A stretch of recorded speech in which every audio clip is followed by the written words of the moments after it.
Aujourd'hui, je vais vous présenter une belle aventure, celle de 45 personnes qui ont décidé de vivre dans un habitat participatif et coopératif. La résidence Ecoé à Clapier, c'est 20 appartements, du T2 au T5 et un mode de vie solidaire, intergénérationnel et écologique. Je vais les retrouver à l'heure du petit déjeuner. Bonjour. Bonjour Simone, comment ça va? Ça va? Bon, bienvenue.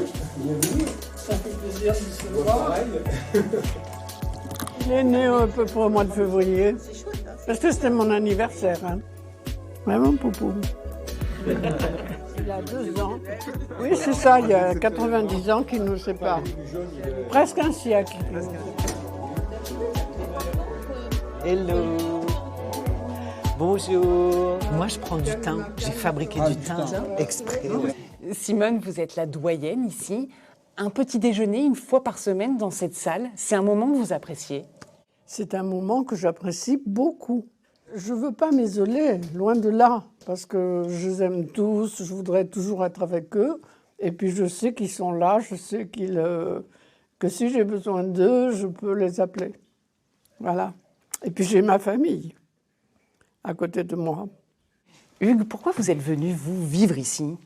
En fait, je suis venu vivre dans un habitat participatif. C'était une sorte d'accomplissement. Voilà. Ça coche toutes les bonnes cases des questions actuelles et des questions qui vont se poser. Donc, il y a le problème du lien. Donc là, on voit tout de suite que il y a toutes les générations qui se rencontrent. Ça coche la bonne case au niveau économique. Parce que justement, les EHPAD, c'est impossible. Même quand ils sont pas chers, c'est 2 000 € par mois. Donc, c'est impossible, quoi. Bon. Et là, on apporte une solution.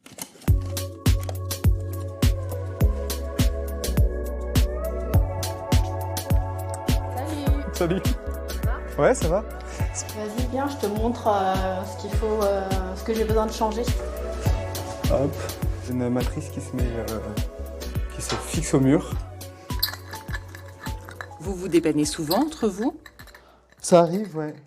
En fait, on vient tous avec certaines compétences, certains passés, et du coup, l'intelligence collective, c'est réussir à trouver les bons points de chacun, quoi. Et en échange du bricolage? Figurez-vous que je vais au ski fin du mois, et ils ont la gentillesse de me prêter leur véhicule pour les 5 jours. Voilà, c'est du gagnant-gagnant.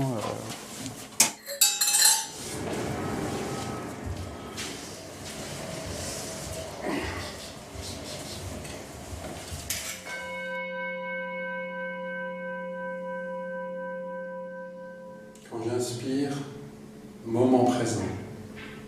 Quand j'expire, moment merveilleux. Abdel, pourquoi ces séances de méditation une fois par semaine? Parce que ça permet de s'inscrire en fait dans un rapport à l'écologie qui ne soit pas seulement de l'écologie environnementale ou sociale, mais aussi une forme d'écologie psychique, mentale, une sorte de nettoyage un petit peu de nos conceptions psychiques et pas être seulement centré sur des préoccupations qui peuvent parfois être futiles et nous prendre de l'énergie mentale en vain et pas dans la bonne direction. Et ici, chacun son rapport à l'écologie. Je trouve assez surprenant de voir que certaines personnes sont plus sensibles au fait qu'on se lance dans des démarches de compostage, par exemple. D'autres vont être un peu plus sensibles à la manière dont on utilise l'énergie, la consommation électrique, l'utilisation de l'eau. D'autres vont se dire que leur démarche en fait, écologique, ça consiste à délaisser leur véhicule, voire même à s'en séparer, ce qui est mon cas.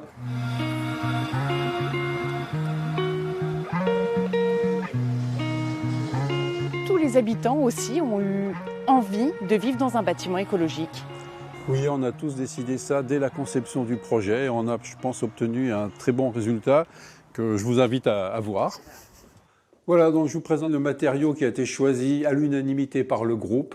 C'est de la pierre massive, de la pierre de Beaulieu, pierre de Castries. C'est le matériau écologique le mieux adapté à la région. Vous avez en plus des isolations intérieures qui sont faites en métis. C'est un matériau qui est recyclé par les gens d'Emmaüs, c'est des jeans recyclés.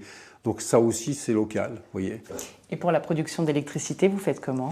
On a des panneaux thermiques qui font l'eau chaude et on a aussi du photovoltaïque qui nous produit notre propre électricité qu'on utilise de manière préférentielle pour les usages communs. Marie, les habitants ici, ils sont propriétaires ou locataires? Alors en fait, ici c'est une société coopérative qui est propriétaire du bâtiment et les habitants, on est tous propriétaires de parts sociales de la société. Donc en fait, c'est ce qu'on appelle une propriété collective.